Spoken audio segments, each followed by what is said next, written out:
Chapitre 4. Comment Candide rencontra son ancien maître de philosophie, le docteur Pangloss, et ce qui en advint. Candide, plus ému encore de compassion que d'horreur, donna à cet épouvantable gueux les 2 florins qu'il avait reçus de son honnête Anabaptiste Jacques. Le fantôme le regarda fixement, versa des larmes et sauta à son cou. Candide, effrayé, recule. « Hélas !» dit le misérable à l'autre misérable. Ne reconnaissez-vous plus votre cher Pangloss? Qu'entends-je? Vous, mon cher maître? Vous, dans cet état horrible? Quel malheur vous est-il donc arrivé? Pourquoi n'êtes-vous plus dans le plus beau des châteaux? Qu'est devenue mademoiselle Cunégonde, la perle des filles, le chef-d'œuvre de la nature? Je n'en peux plus, dit Pangloss. Aussitôt Candide le mena dans l'étable de l'Anabaptiste, où il lui fit manger un peu de pain. Et quand Pangloss fut refait. « Eh bien, lui dit-il, Cunégonde, elle est morte, reprit l'autre. Candide s'évanouit à ce mot. Son ami rappela ses sens avec un peu de mauvais vinaigre qui se trouva par hasard dans l'étable. Candide rouvre les yeux. Cunégonde est morte? Ah, meilleur des mondes, où êtes-vous? Mais de quelle maladie est-elle morte? Ne serait-ce point de m'avoir vu chasser du beau château de monsieur son père à grands coups de pied? Non, dit Pangloss. Elle a été éventrée par des soldats bulgares, après avoir été violée autant qu'on peut l'être. Ils ont cassé la tête à monsieur le baron qui voulait la défendre. Madame la baronne a été coupée en morceaux. Mon pauvre pupille, traité précisément comme sa sœur. Et quant au château, il n'est pas resté pierre sur pierre. Pas une grange, pas un mouton, pas un canard, pas un arbre. Mais nous avons été bien vengés, car les abats en ont fait autant dans une baronnie voisine qui appartenait à un seigneur bulgare. À ce discours, Candide s'évanouit encore. Mais revenu à soi, ayant dit tout ce qu'il devait dire, il s'enquit de la cause et de l'effet et de la raison suffisante qui avait mis Pangloss dans un si piteux état. « Hélas, dit l'autre, c'est l'amour, le consolateur du genre humain, le conservateur de l'univers, l'âme de tous les êtres sensibles, le tendre amour. Hélas, dit Candide, je l'ai connu cet amour, ce souverain des cœurs, cette âme de notre âme. Il ne m'a jamais valu qu'un baiser et 20 coups de pied au cul. Comment cette belle cause a-t-elle pu produire en vous un effet si abominable? » Pangloss répondit en ces termes. « Oh, mon cher Candide, vous avez connu Paquette, cette jolie suivante de notre auguste baronne. J'ai goûté dans ses bras les délices du paradis qui ont produit ces tourments d'enfer dont vous me voyez dévoré. Elle était infectée et elle en est peut-être morte.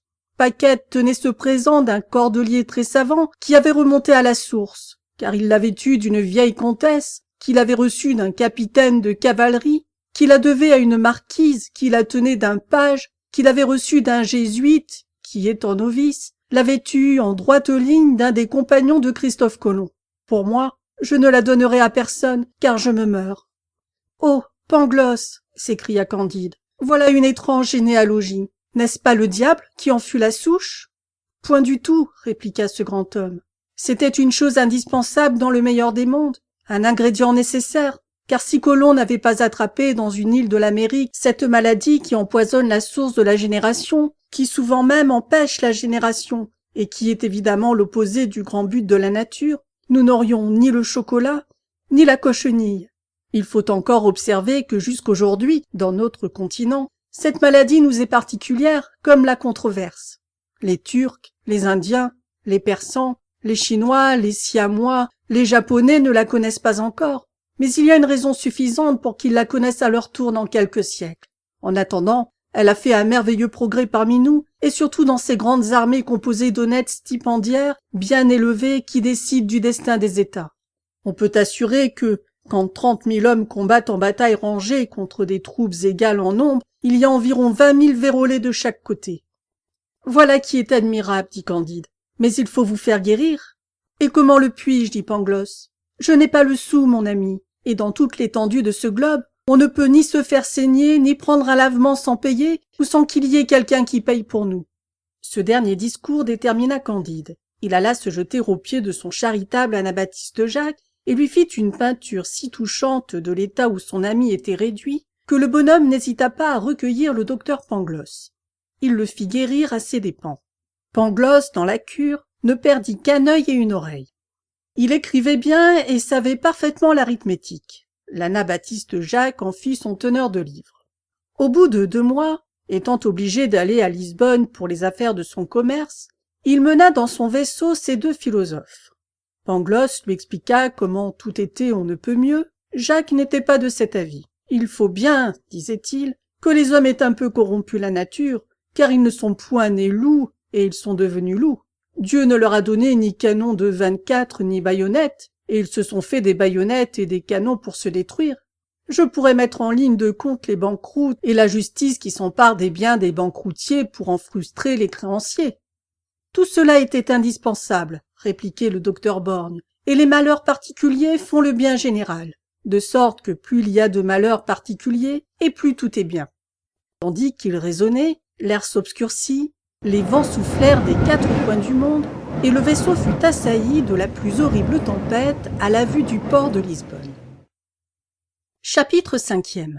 Tempête, naufrage, tremblement de terre, et ce qui advint du docteur Pangloss, de Candide et de l'anabaptiste Jacques. La moitié des passagers, affaiblis, expirant de ces angoisses inconcevables que le roulis d'un vaisseau porte dans les nerfs et dans toutes les humeurs du corps agité en sens contraire, n'avaient pas même la force de s'inquiéter du danger. L'autre moitié jetait des cris et faisait des prières. Les voiles étaient déchirées, les mâts brisés, le vaisseau entrouvert.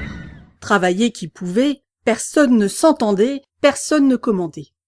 L'anabaptiste était un peu à la manœuvre, il était sur le tillac. Un matelot furieux le frappe rudement il étend sur les planches, mais du coup qu'il lui donna, il eut lui-même une si violente secousse qu'il tomba hors du vaisseau la tête la première.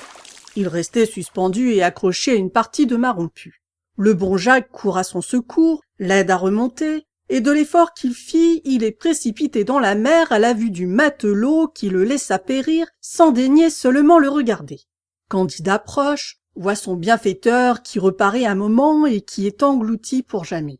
Il veut se jeter après lui dans la mer, le philosophe Pangloss l'en empêche en lui prouvant que la rade de Lisbonne avait été formée exprès pour que cet anabaptiste s'y noyât.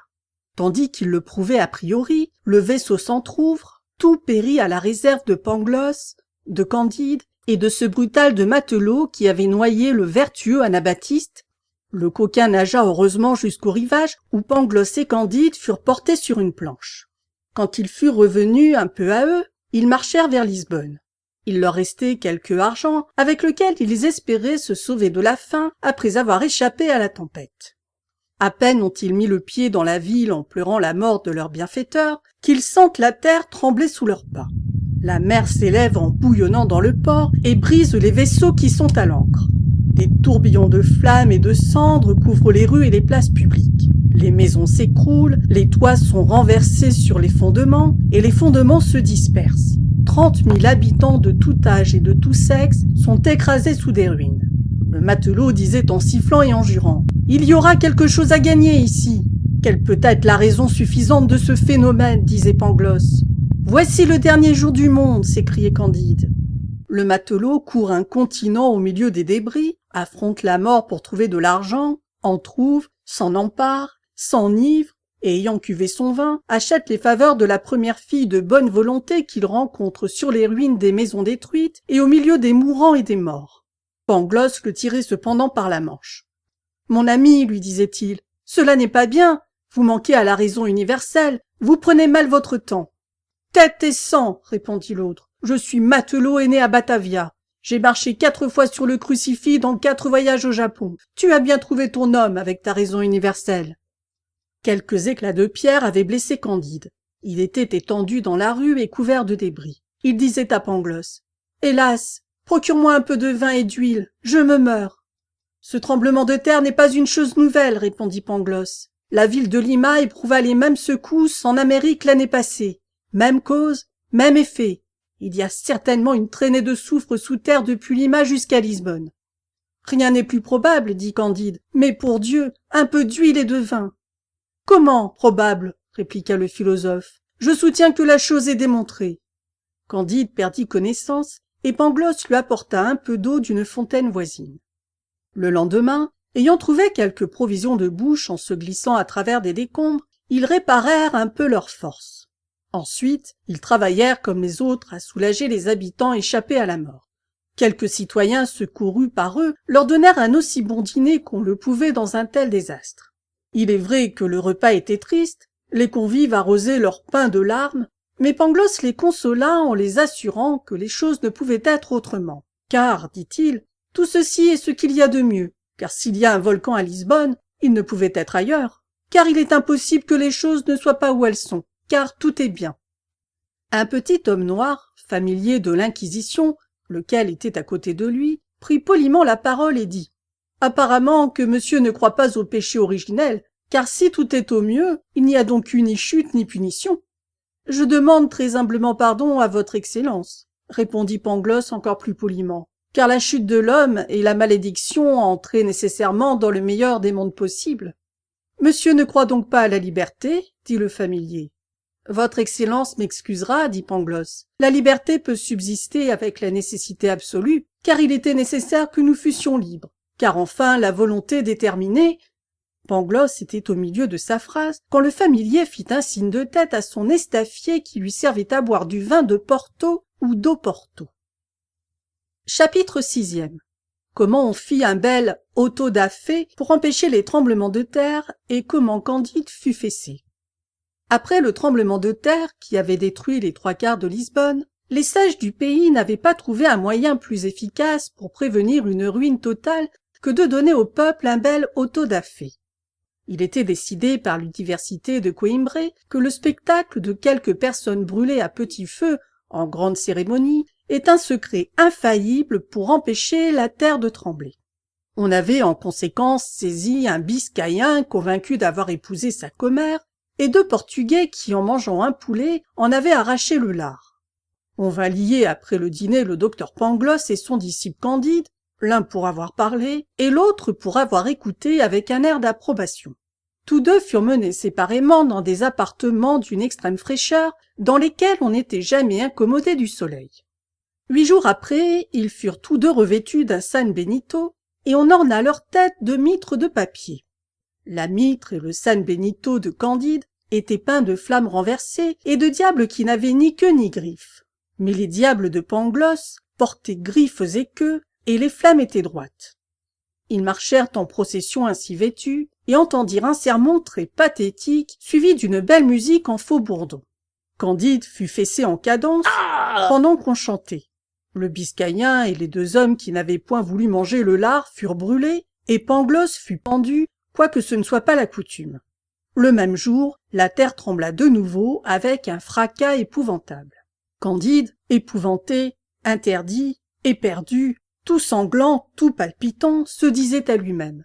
Si c'est ici le meilleur des mondes possibles, que sont donc les autres? Passe encore si je n'étais que fessé, je l'ai été chez les Bulgares. Mais, ô mon cher Pangloss, le plus grand des philosophes, faut-il vous avoir vu pendre sans que je sache pourquoi? Ô mon cher Anabaptiste, le meilleur des hommes, faut-il que vous ayez été noyé dans le port? Ô mademoiselle Cunégonde, la perle des filles, faut-il qu'on vous ait fendu le ventre? Il s'en retournait, se soutenant à peine, prêché, fessé, absous et béni, lorsqu'une vieille l'aborda et lui dit « Mon fils, prenez courage, suivez-moi. »